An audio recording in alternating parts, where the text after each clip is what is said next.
I'm Amanda Rensmoon, and I am with Vintage, and this is Death by Paperwork. I am being supported by the marvelous Becca Arthur, who will be providing the from Vail Health, and she'll be providing the hospital perspective.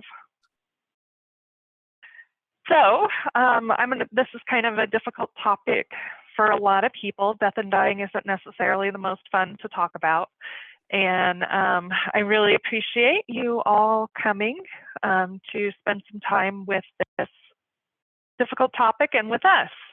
So I have sprinkled images of cute animals across this presentation because research shows that memory recall for death presentations information with cute animal pictures increases 200% based on a study that I just made up.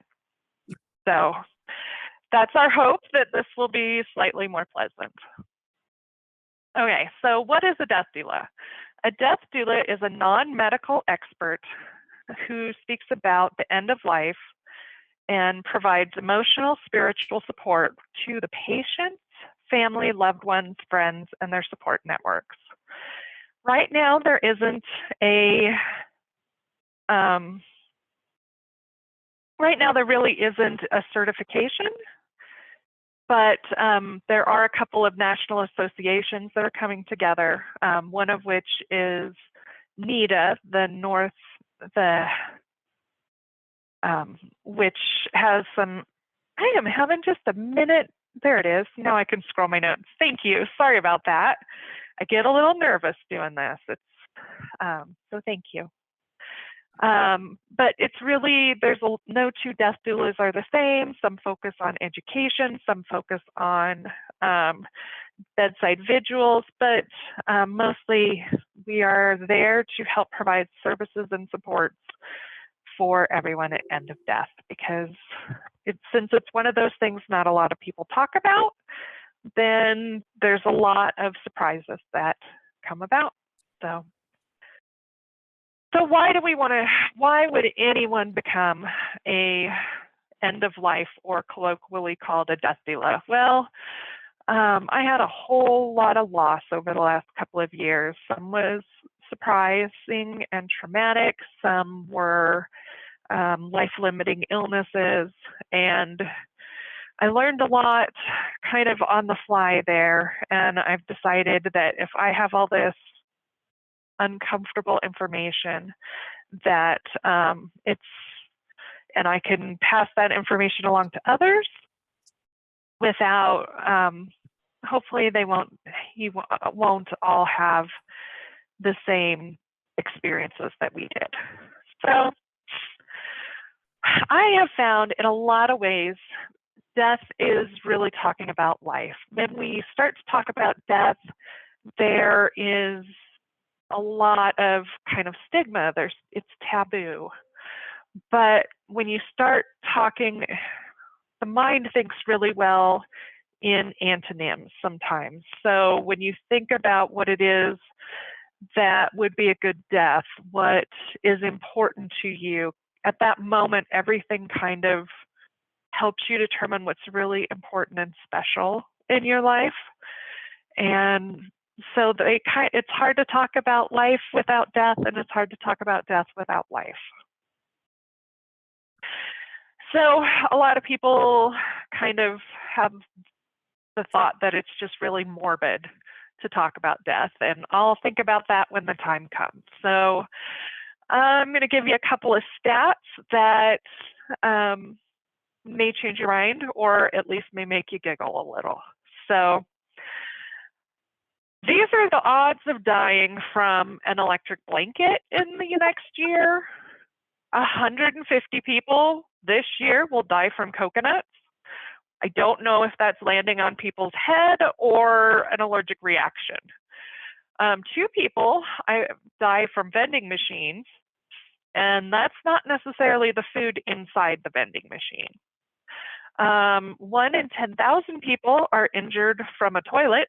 I am actually 1 in 10,000. And the rest of these I always say, I hope when I go out, it's a good story. So I guess we'll see. But we have those odds, and yet the odds of winning Powerball are so much higher or lower. And yet we all still try and buy a ticket. But we are all, 100% of us are going to die at some time. So, okay, let's talk about death. What do we do now? Well, kind of the next step everybody gets to is, okay, there's a ton of paperwork. And then you start hearing the words medical durable power of attorney, advance directives, and everybody's mind just kind of fritzes out at that point, and they're like, I can't do this right now. We're going to talk about how important it is to have the conversations of what a good life and a good death look like to you, and then write it down. The paperwork is really important, and we will talk about that, but it's really the conversations that can make a huge difference in end-of-life care. Yeah, and so at this moment, everyone kind of gets overwhelmed and their eyes glaze over. But we're going to start with the medical durable power of attorney. Immediately, when people start talking about this, I hear a lot of, oh yeah, I took care of that. That's with my will. But there's a difference between your financial power of attorney and who gets what and who gets to decide that realm, and your medical power of attorney. Your medical power of attorney can be the same person as your financial power of attorney, but they don't have to be. Your medical durable power of attorney is the person who is going to speak your wishes when you are unable. They are not able to just jump in immediately and start deciding whether you get the shingle shot or not. It is only when you are unable to speak those wishes yourself. And there's actually, everyone also kind of thinks that your spouse is automatically your medical power of attorney, or your parent. But after the age of 18, there is that's not really written into law. They will love to take those wishes into consideration, but there is no automatic next of kin in the state of Colorado, which can be great, because then you get to choose who you would really wish to be. But it is kind of an important choice. There's no rule that you have to make your child your medical power of attorney. It should be somebody that you feel is kind of a strong advocate that would be willing to stand up to a physician or your great aunt Sue and say, no, that's not what she wants. I have the information that she has, and this is what she wants, because people will argue with you. Mm-hmm.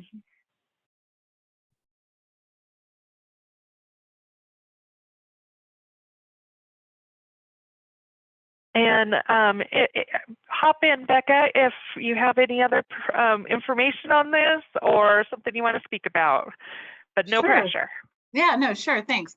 So I'm Becca Arthur. I am an MSN prepared nurse at Vail Health with an extensive and diverse nursing background. Currently, I serve as a clinical quality specialist for our trauma department, emergency room, operating rooms, sterile processing, and respiratory therapy. So what that means to you guys is I talk to a lot of patients in a lot of different scenarios, their families, their caregivers, their friends as they bring them in and dump them at the door, what have you.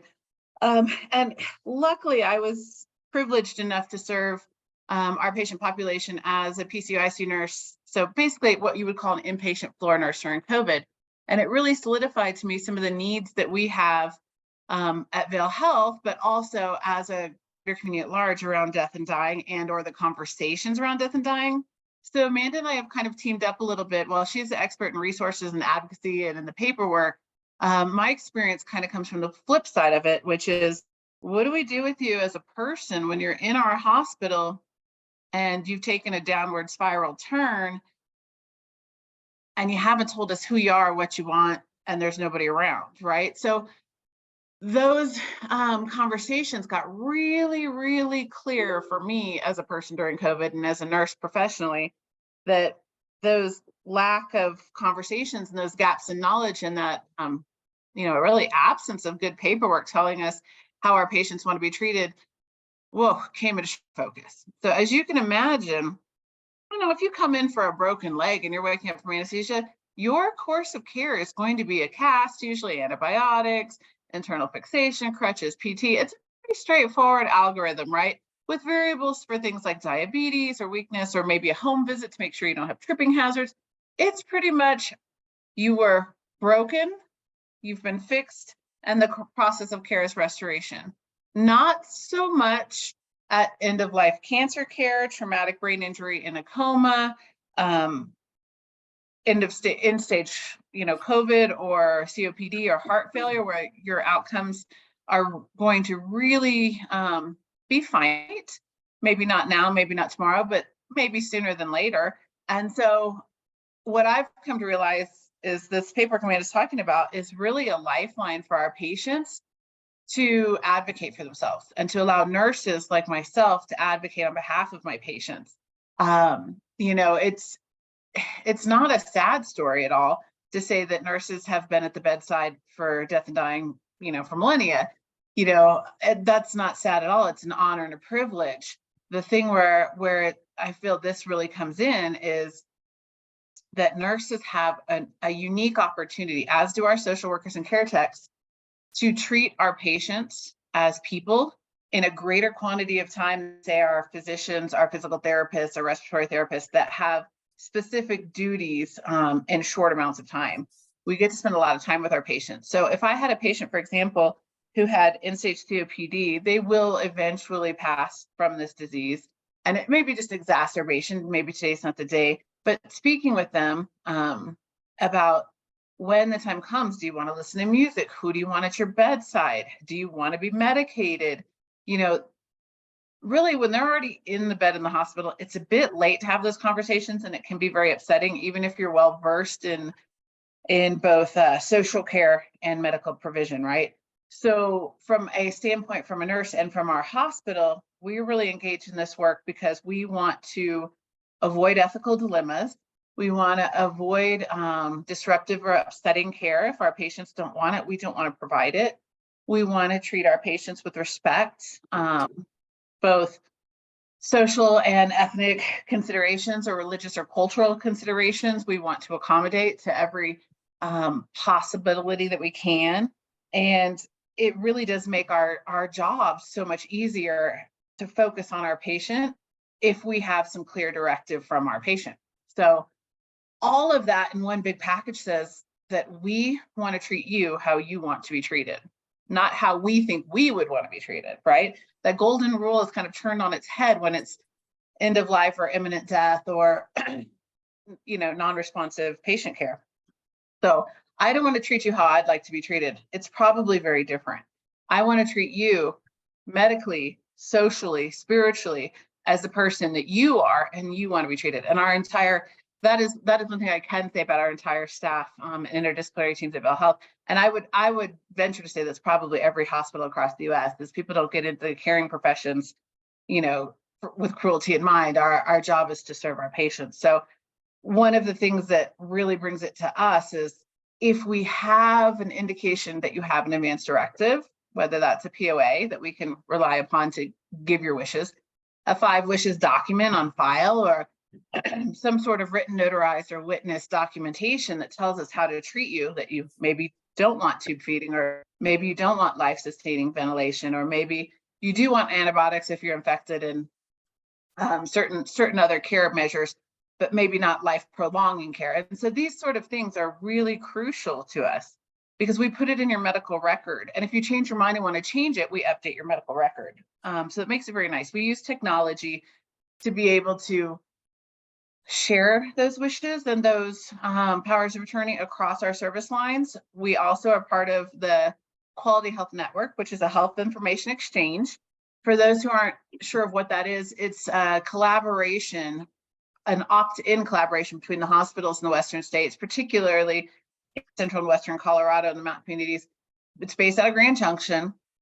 And what it allows physicians and emergency room doctors and hospitals and oncologists to do is to, with permission of the patient, upload documents so that, say, if you're treated at our Shaw Center and then you're now inpatient in Glenwood Springs, they have a little indicator on your file attached to your name, birthday, social security number, and maybe other identifiers that says, oh, there's something on file, I better check it. And then they can bring this document to the forefront of your care plan and say, you know what, they did do some care planning with the Shaw.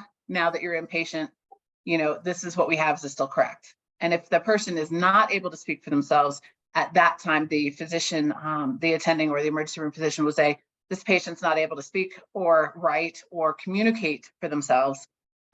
We have an advance directive. Let's implement that as a care team. So really, really important to know that, again, like Amanda said, care plans and advance directives and POAs do not kick in if you stub your toe. If you have bronchitis, if you're going in for eye surgery, these directives really are, we always say speak for yourself, but some of my COPD patients who may be ventilated or may be on a BiPAP or CPAP and can't really catch their breath enough to speak, we use dry erase boards. Sometimes we'll use iPads that type out. Pen and paper is a great technology. So those folks who can still communicate are still in charge of their care. It's truly when our patients cannot communicate and we do not have clear written directive that we are really looking for, that we run into trouble, right? So, and at that point, for those who are curious, what do we do if we have conflicting information from family members or friends or loved ones, or for loved ones who show up, is we have an ethics consult, and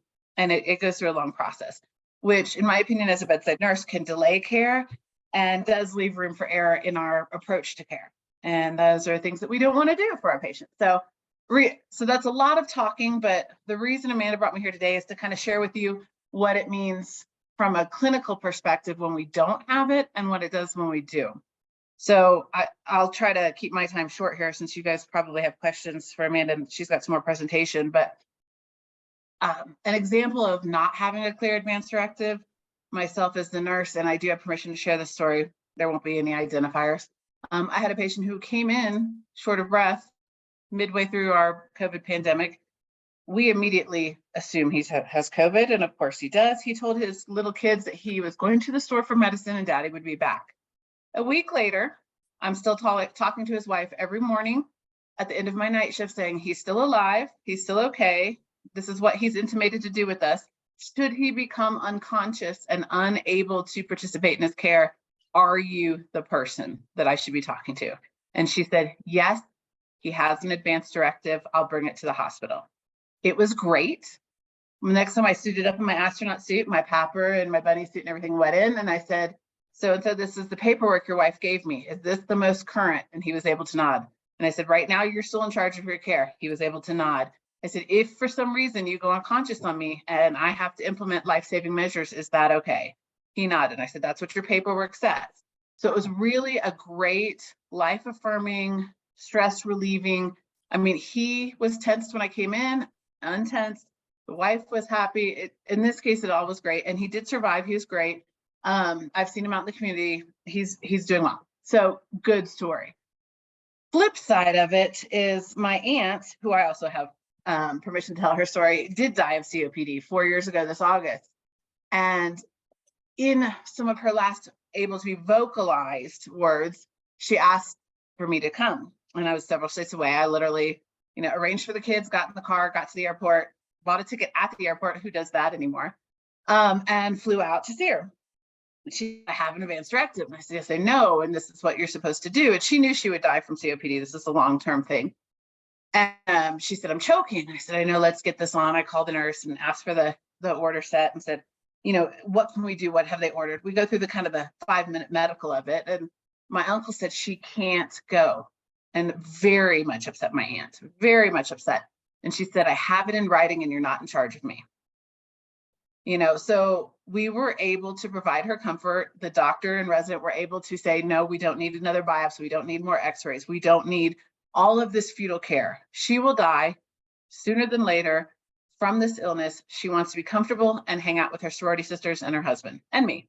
So, I share this story because, again, a good story, a really good example of, if that paper hadn't come to me, had we not had that conversation before, had my uncle been more assertive and my aunt unable to speak for herself, it would be left to the physician to decide the course of care for my aunt, which at that point was going to be invasive, was going to be life prolonging and comfortable, quite actually. So because she did have an advance directive, had the conversation with me about what she wanted, and she was rather sure her husband could not support her wishes, just 52 years of marriage, by the way.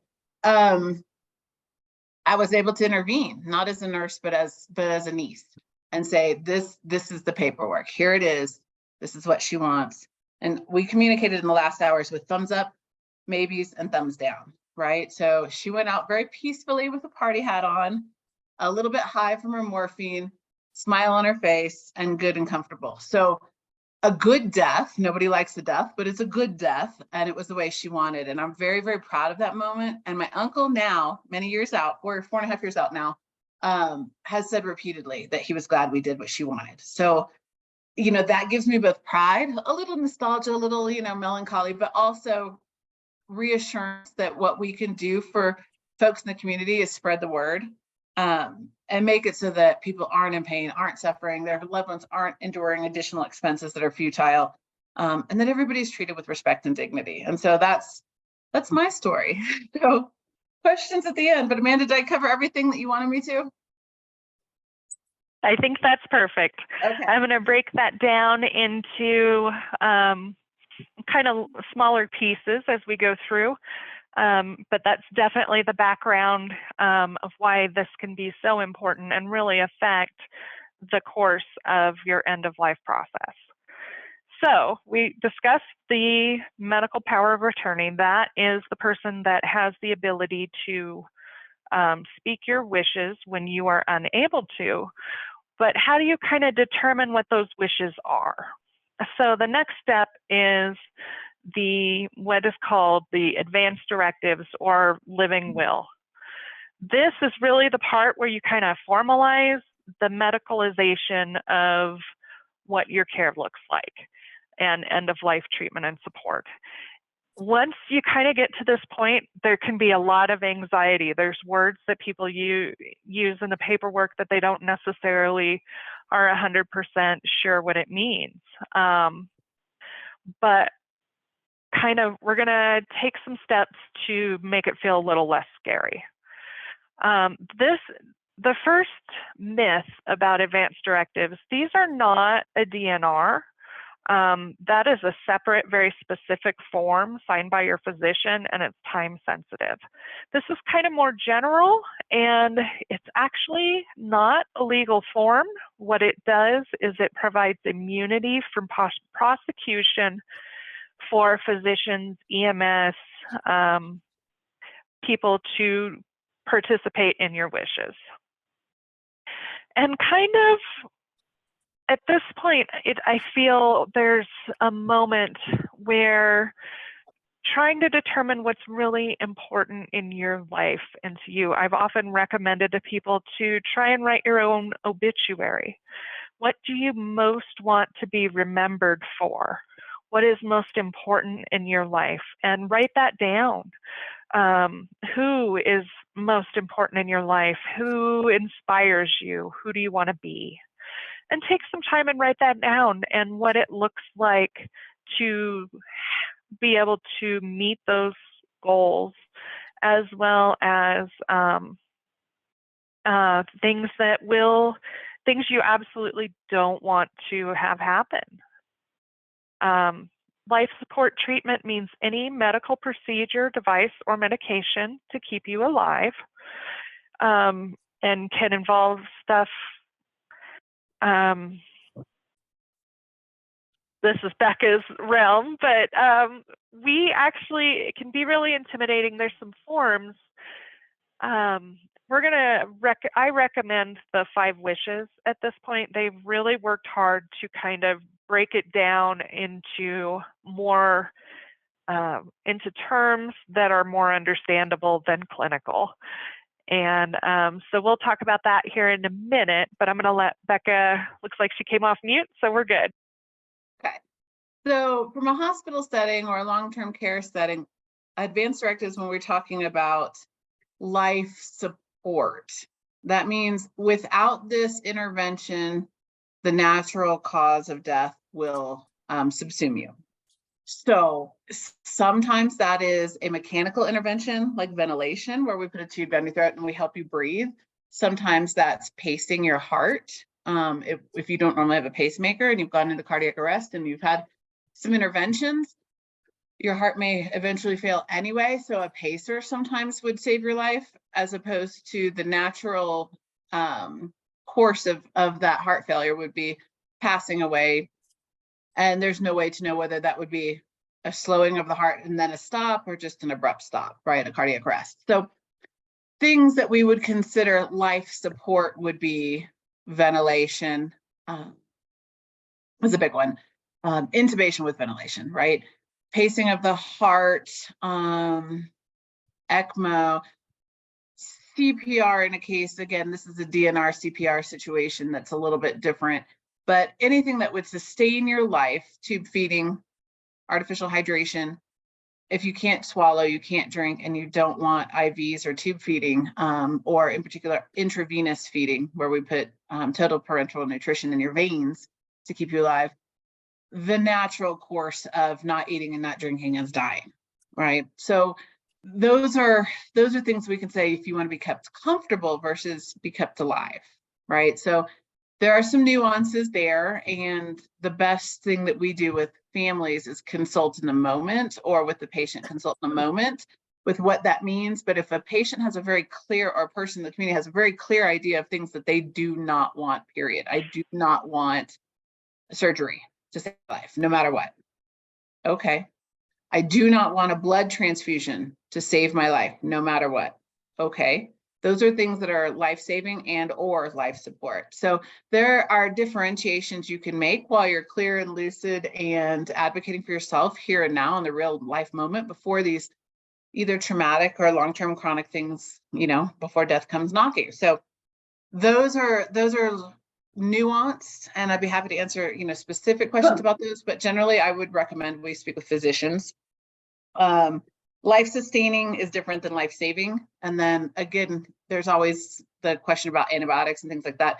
If someone is in the hospital and not imminently dying, and they have an infection in their tooth or in their foot or whatever, antibiotics are recommended. That's not considered life-sustaining. That's considered treating symptomatically a presentation. So anyway, that's the difference clinically. Mm-hmm. Yeah, and like she said, just because none of these advanced directives are written in stone, they can change. You can change them. It's really simple to make changes. You can just make the changes, and well, here we go. So formalizing your advanced directives is paramount. And really, it's just getting them signed. The gold standard is to have them notarized, but even that, if getting your paperwork notarized is going to slow you down, you can have it witnessed by 2 people who have no interest in your affairs. And then get them distributed, give them out to your people, your power of attorney, as well as kind of your family of choice, anyone who may have questions, because really, as important as the paperwork is, it's simply your insurance policy against problems. It can be really cut and dry if everybody's on the same page and everybody has the same vision for your passing. These really come into effect when there's problems. And did you have a question, Judy? It looked like you came off mute.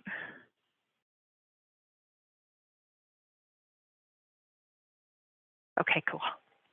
So again, this sounds really clinical and scary. So we have found the 5 wishes, and it was written in a way that is not as medicalese, and it includes the power of attorney, it includes the advanced directives, as well as wishes for your end-of-life care. It can include things like, if I am in the hospital, I want total pain control, even though I know that that means I may not be as cognizant. It also has stuff like, when I pass, I don't want this certain kind of music, or I want burial instead of cremation, or all of that is in one place. And really, it's written so that you can either handwrite other ideas around it or mark out language that you disagree with. We have several copies of that that we can mail out. I'll give you my contact information at the end. So that's really the form that we are encouraging for individuals that don't necessarily have medical experience. As opposed to the most form, this, we have found there are there's a lot of confusion about the Colorado most form. A lot of people kind of want it signed. They feel like it's a DNR. It is not. Physicians kind of, when you're getting that Medicare advanced care planning visit that has recently been added, they'll pull out a most and sign it and walk you through the steps during that appointment. Really, the most is if you're looking at 6 months or less, or a life-limiting illness. It is an actual medical order. It is signed by a physician. It's harder to change. With the 5 wishes, you can make changes at any time. All you have to do is mark the changes, send out new copies, and have it signed. A most is a lot harder to make a change.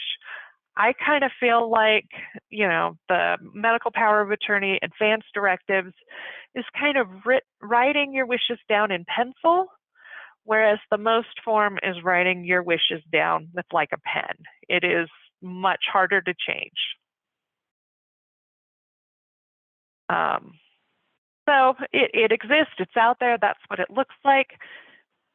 But for most people, the 5 wishes or a medical power of attorney and advance directive will be just fine. So that's a whole lot of information on the paperwork, but how do I even know what I want, and how do I let people know what I want? We really, really encourage that the conversations surrounding these documents. It's really, the documents are great, and it's kind of like drawing in pencil or graphite, but it's the conversations that add the color and the colored pencils and the highlights and the shading. Because it's the conversations that really fill in your wishes. I recommend having conversations with your loved ones. A lot of our life surrounds the dinner table. A lot of good memories, bad memories, it has been at the dinner table. And so kind of recommend a good meal, sometimes food. And it's a good place to start to have one conversation. And usually a way to start is why this is important to you. And it's kind of easy to bring it up. We've all kind of seen situations where things didn't go well at end of life. And, you can be like, I'm sorry, I know you don't want to talk about this, but you remember how great Uncle Wilbur died.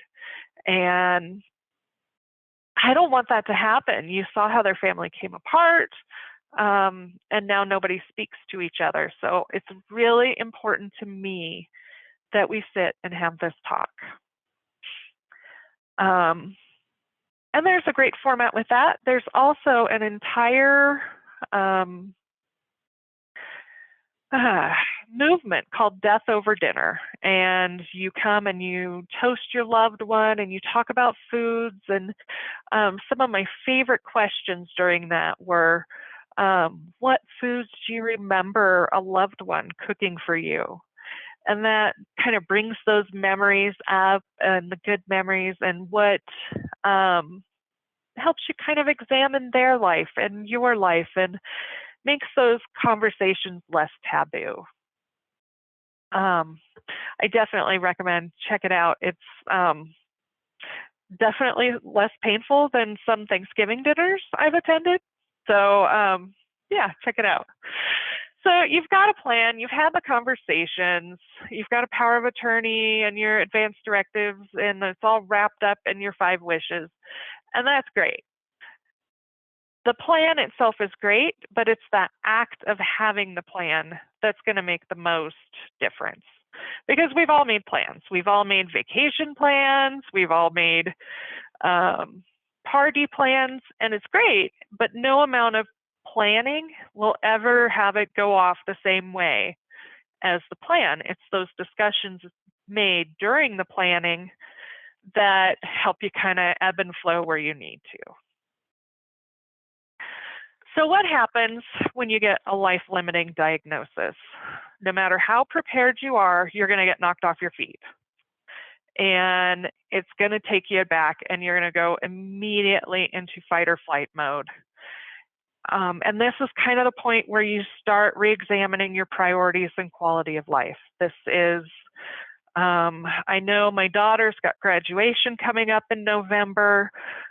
That is super important to me, and that is what I want to try and make. So that kind of affects your vision of what a good end-of-life process looks like.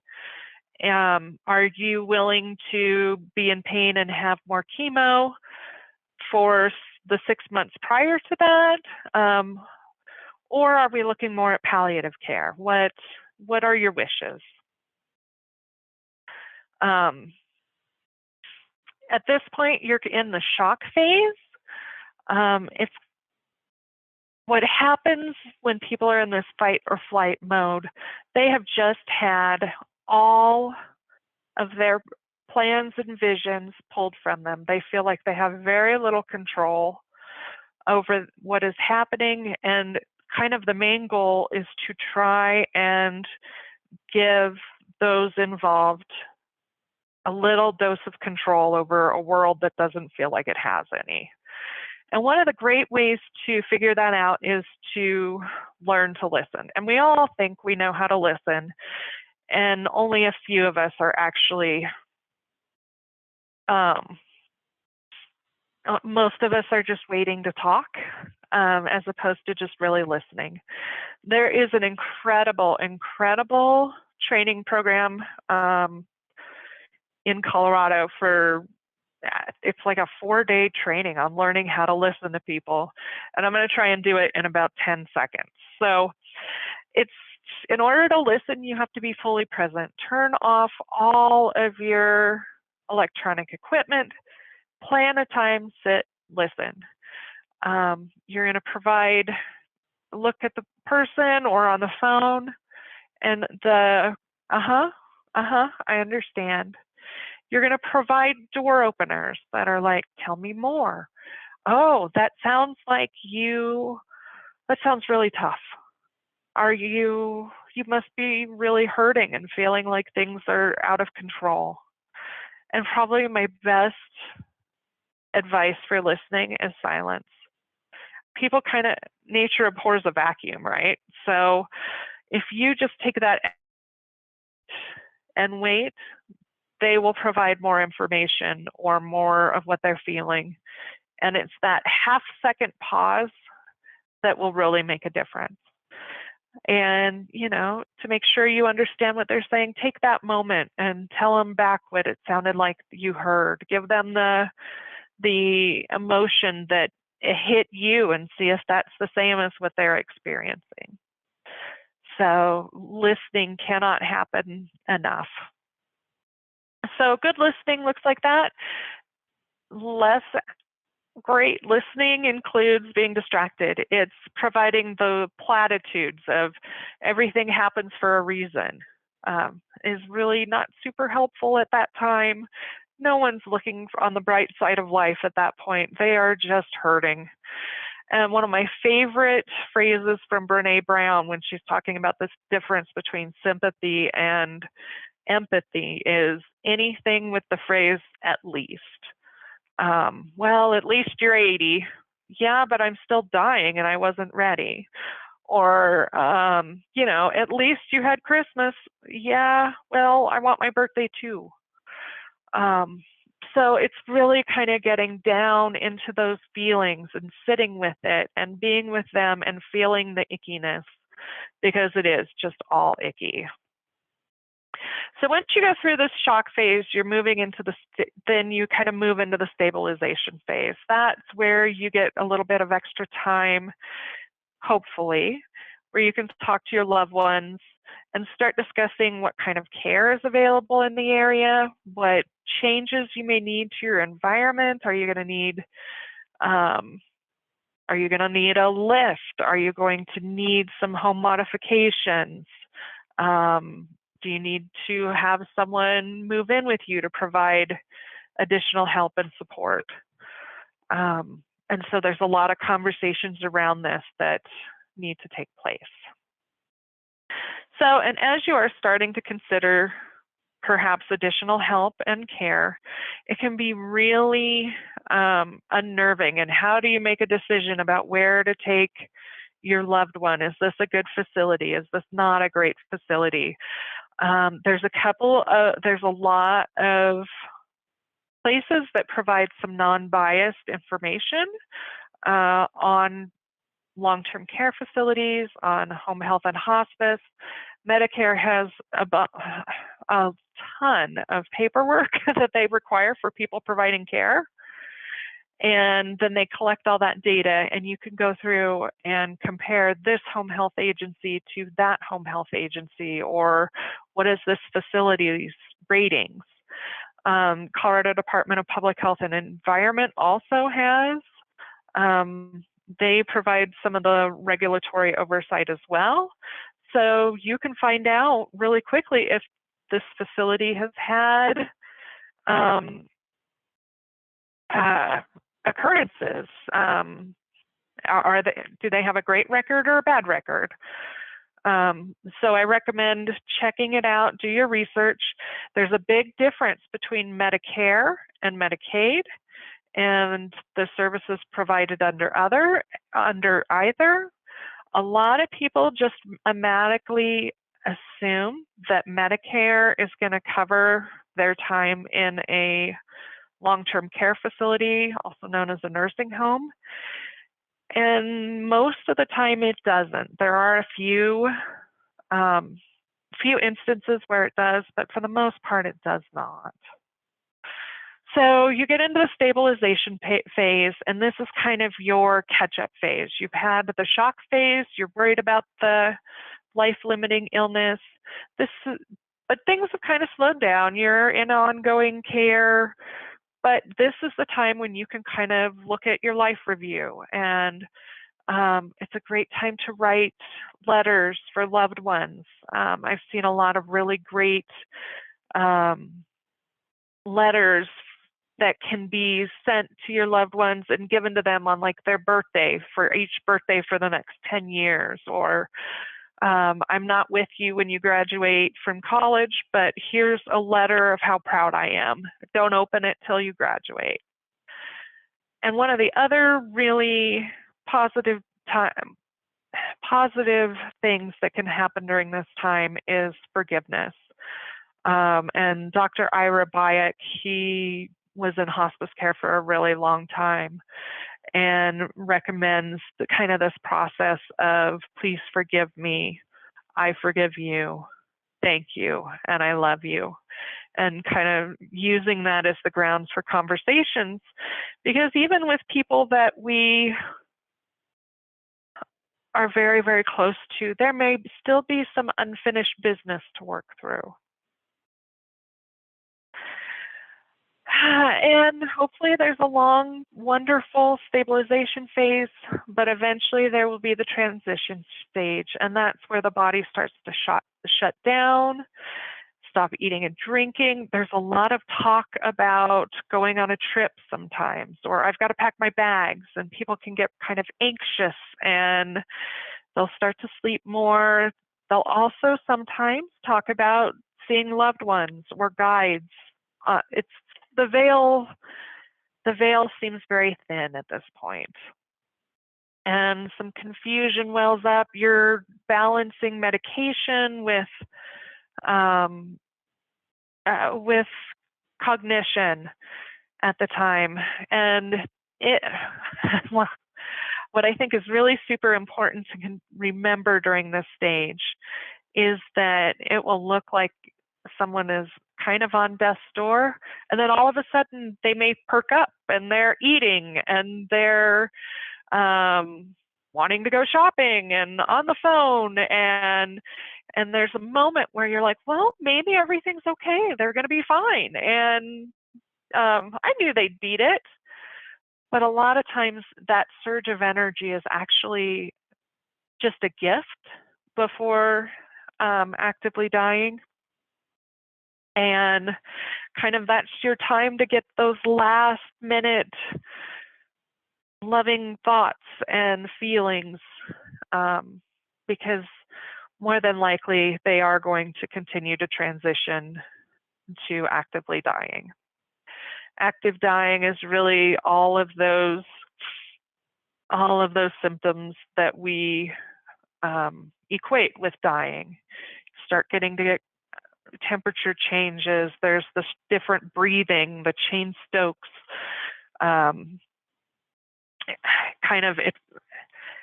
the sounds change. It can be kind of uncomfortable, but there should be experts around that can kind of help you mitigate some of those sounds and feelings. And there's also a phenomenon where people will may need permission to leave, to go. They may kind of hang on in that active dying stage for a while, and until they think that everything is okay and their business is done and over. There's been a lot of people, you hear a lot of stories of, well, the daughter was by the bedside, didn't leave their bedside for 3 days, and then got up to go get a glass of water, and they passed. And sometimes the dying can just don't feel comfortable. They don't want to die in front of their loved ones, or they wait until the certain people come. It's kind of it can be tough. So once your loved one passes, what now? You don't have to rush. There is no inherent disease to a dead person's body. There's really no rush. I like to really recommend taking that moment and just being there. It's the calm before the storms. After that, you're going to be trying to decide whether you want macaroni salad at the arrangements, or how do I let so-and-so know? And there's all that frenetic energy, but that pause is really your time to just be there with the loved one, be there with yourself. You can also you can bathe your loved one, you can dress them. I just lost my thought. Colorado law actually says that you have 24 hours before you have to even consider embalming or refrigeration. You've got time. So as you move forward, what next? Well, there are a bunch of options for how you want to lough off the mortal coil. So with the exception of Viking funeral, these are all the options for final wishes that are available in Colorado right now. And burial at sea might be a little harder to do in Colorado, but it is possible. It's kind of amazing. Colorado is sort of on the forefront of the pro-death movement, and we've got a lot of options. But first, a couple of myths, a couple of things to question. A lot of places push embalming. There are wonderful, passionate, caring people in the funeral industry. But as with any industry, there can be some bad actors. There's been some big changes. Thanks to COVID, funeral homes now have to provide a price list. Prior to that, you had to go to each different funeral home to find out what they would charge for the same services. And when you're grieving, that's really hard. And one of the things I like to let people know is you don't have to purchase your casket from the funeral home or even at all. There's starting to be a very more green movement in funerals. People are considering embalming is not terribly ecological. The chemicals keep you from decaying, which is great in the moment, but over time that's less positive. It looks like you have something, Becca. Go ahead. Oh, no, I didn't at all. I was just clicking past trying to get the price list for our local one.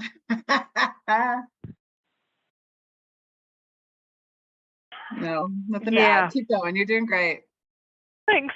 Okay, so again, a funeral home is required by law to accept the casket from anywhere. You don't have to buy it necessarily from the funeral home. You can get one at Costco. Walmart has caskets.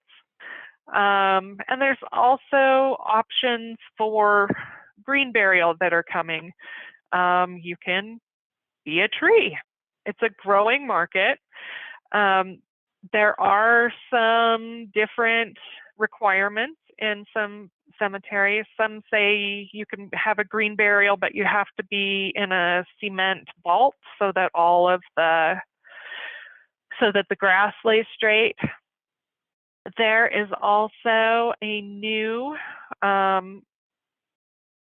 green burial in Florence, Colorado, and that is where you can, they're calling it human composting, and they'll put you in green burial shroud and bury you and let nature be nature. But since there are so many different options, really, if there's something that's just really passionate to you, research it ahead of time, make arrangements before, because it can be really hard to make those arrangements when you're in a state of grief. Including one of the other things that really research before is donating your body to science. I recently learned that you usually have to have that in place ahead of time. And even if you do have it ahead of time, doesn't mean they will necessarily take your body. So have backup options as well. Cremation is becoming really a lot more popular. It's generally cheaper, but they are finding that it's not as ecological as people necessarily think. It can be the equivalent of 500 cars driving to the funeral. And there can be certain parts that cannot be cremated. So your medical prosthetics, mercury teeth fillings, there can be a lot of, it's not perfect. A lot of people talk about sprinkling their ashes. They want to go somewhere that they find great memories or valuable. You might need some permission, do some research ahead of time. One of the, I can't remember the statistic, but the amount of people sprinkled at Disneyland is disturbing. And they're really not a big fan of you being left at Disneyland. So there are new options in Colorado, alkaline hydrolysis. This is what Archbishop Desmond Tutu had, because it is a little greener. It involves an alkaline chemical solution of 95% water, 5% potassium or sodium, and it kind of dissolves. Green, very green, can go down the regular water system. But then there is stuff that remains that you can, mostly bones, grind up and sprinkle. And like I mentioned, the human composting has recently happened in Colorado. The first one was in March of last year at the Florence Cemetery. Funerals and celebrations, a lot of change due to COVID. I'm sure you've seen significant, if you've been to a memorial service, it's looked a little different. And that's been kind of a blessing and a curse of COVID, is that we've had to look at things different. There was a lot more outside services, smaller services in different places, virtual, a lot of options. Ways to support the bereaved. Again, they are often not feeling a sense of control over anything. They're in decision fatigue. They've been trying to decide on the macaroni versus potato salad. Don't make them come up to you with what they need. Instead, provide an option, provide some help. Say, what do you not want on a burger? I'm going to go pick up a pizza. What can I get you? And again, listen and listen. Don't make them have to ask for help. Other ways, I love that people are willing to help, maybe pick up guests from out of town at the airport, take them around. They don't know where they are, make up beds. I also really like making a payment directly to the funeral home on a loved one's behalf, because that is kind of the worst bill they're ever going to have to pay. And a lot of times even their accounts are kind of tied up because someone has died. It can be hard to get that money. Maybe they don't have a lot in savings for that. And a lot of life insurance doesn't necessarily pay out for the funeral. So it can really be a financial difficult period of time. Final thoughts. End of life wishes and final wishes are really, there's a lot of options, and there's a lot of ways to give you control over how you are treated and what care you receive at end of life. But in order for that to happen, you have to speak with your loved ones, make some plans, complete some paper, and discuss it ahead of time. And I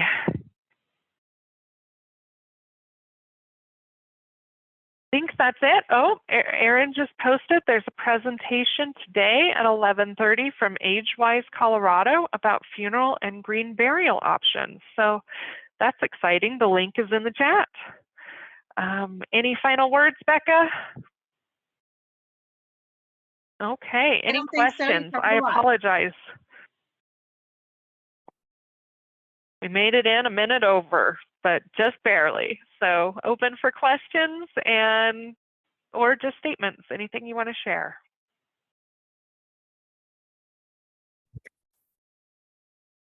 I really appreciated this. I've been in the aging field for 10 years and I learned a ton today. And even more than learning new things, it really just kind of reiterated things that I should be doing, should be talking to my loved ones about. And you both did such a great job of expressing really difficult material that a lot of people have fear around in such, I mean, I loved all of your slides, Amanda, with the animals, and it just made it feel like a much safer presentation than normally our end of life topics are about. So thank you both so much. I thought it was great. For sure. Thanks for having us. I will agree Thank you. that you really kind of also really talked about just some common sense things that if you've gone through it, you know, but if you have not gone through it or were spared, which a lot of kids have been spared to have to do the funeral planning for older generations. Now they're all hitting us now and we get to do it. But I think the one thing that I'm going to stick in my mind is I'm not going to go up to somebody and say, what can I do to help you? It's the worst thing you can say to somebody. They have no idea what they need. I love the burger idea or the pizza idea, or just saying, listen, I'm going to come over on Tuesday and we're going to go have a manicure. Just something where it's personalized and makes them feel more comfortable. So loved all that. Really didn't understand all the stuff about the whole green funeral thing. So that was fascinating for me to learn today. So really do appreciate and really explaining the paperwork a little bit more so that it's not quite as intimidating. I just have to get off my duffy and do it. I think that's the issue. Well, thank you. And we can talk through it too at any time. Judy, we'd love to help you.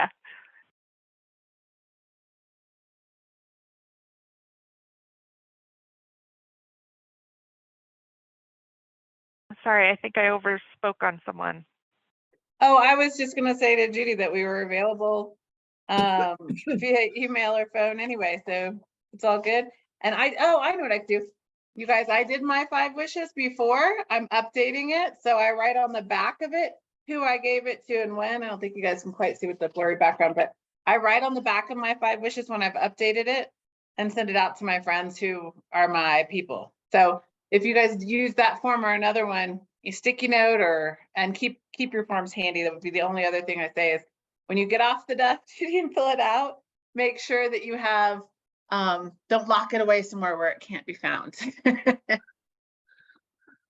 I love that. Do you think that we should have some of those 5 wishes available at the June in-person conference?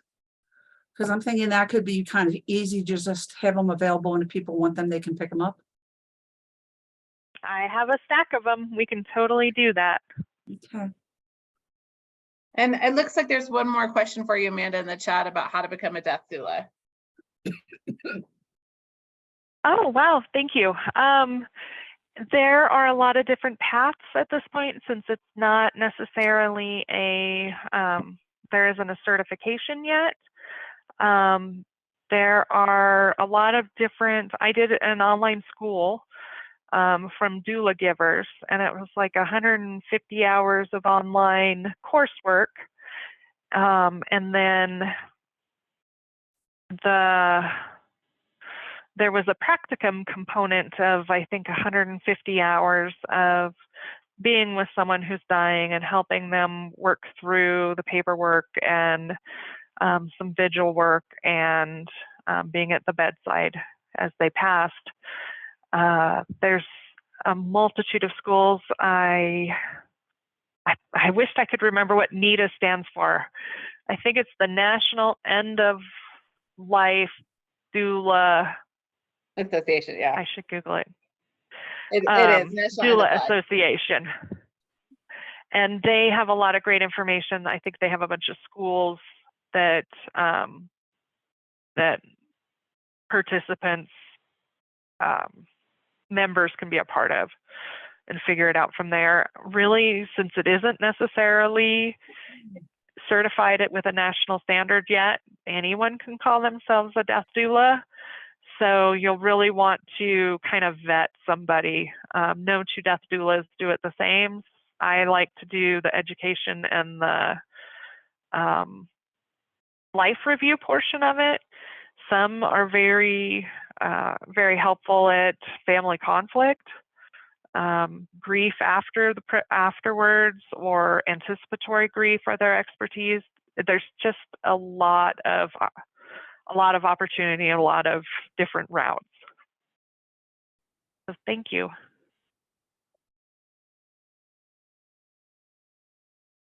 All right, well, I think if no one else has questions for me, I've got another commitment, so I'm going to jump off, but thank you all for participating. And it's been an honor sharing some information and chatting with you guys today. Thank you very much. Thanks. Thank you, Becca.